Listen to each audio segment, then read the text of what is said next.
I am going to discuss about the most important questions of matrices. Okay, इससे पहले कि everybody subscribe my channel, like share and comment, और अपने दोस्त तक भी शेयर कीजिए ताकि मुझे मोटिवेशन मिलता है कि जो मैं आप लोगों के लेकर आ रहा हूँ आप सबका बेनिफिट हो रहा है। ओके, तो please everybody subscribe my channel. चलो, अभी यहाँ पे क्या है, x plus y plus z और x प्लस जेड और y प्लस जेड। ओके, अब यहाँ पे क्या होता है, मैट्रिक्स में हम किस तरह से सॉल्व करते हैं इसको। x plus y plus z किसके बराबर है, 9 के बराबर, क्रॉसपोंडिंग एलिमेंट्स के। x प्लस वाई प्लस जो z है वो किसके बराबर है, 9 के। ओके, ये किसके बराबर है, 9 के। Okay, x plus y plus z किसके बराबर, 9 के। और हमने क्या निकालनी है, x वाई और z की वैल्यू निकालनी। We have to find out the value है x वाई एंड z।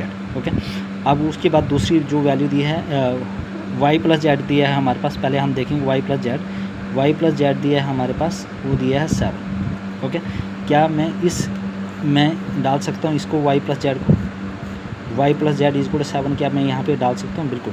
तो यहाँ पे आल्सो, यहाँ पे क्या आ जाएगा, x plus y plus z is equal to 9, और y प्लस जेड की जगह मैं क्या डाल सकता हूँ यहाँ पे 7, x plus 7 is equal to 9।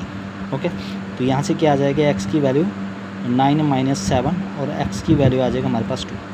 x की वैल्यू आ गई हमारे पास 2, याद रखना x की वैल्यू क्या आ गई, 2। अब यही x की वैल्यू हम क्या करेंगे, ठीक है, x की वैल्यू हमारे पास आ गई 2।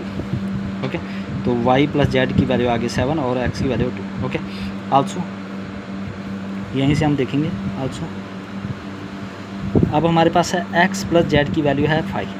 x प्लस जेड की वैल्यू क्या है, 5। तो x प्लस जेड की वैल्यू क्या है, 5। ओके, अब इसी में हम क्या करेंगे, जो ये पहली वाली इक्वेशन इसी में डालेंगे also, x plus y plus z is equal to 9।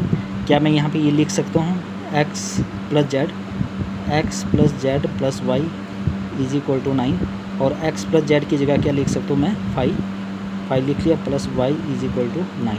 Okay, तो यहाँ से क्या आ जाएगा, y is equal to 9 minus 5, तो y की वैल्यू आ जाएगा हमारे पास 4। y की वैल्यू क्या आ गई, 4। ओके, y की वैल्यू 4 आ गई। अब उसके बाद हमने क्या करना है, इस x की वैल्यू किस में डालेंगे, अब x की वैल्यू डालेंगे इसमें, ठीक है, x प्लस जेड में। x plus z is equal to 5, तो x की वैल्यू क्या है, x की वैल्यू आई है 2, plus z is equal to 5, तो z की वैल्यू आ जाएगी 5 माइनस 2, और z की वैल्यू आ जाएगी हमारे पास 3।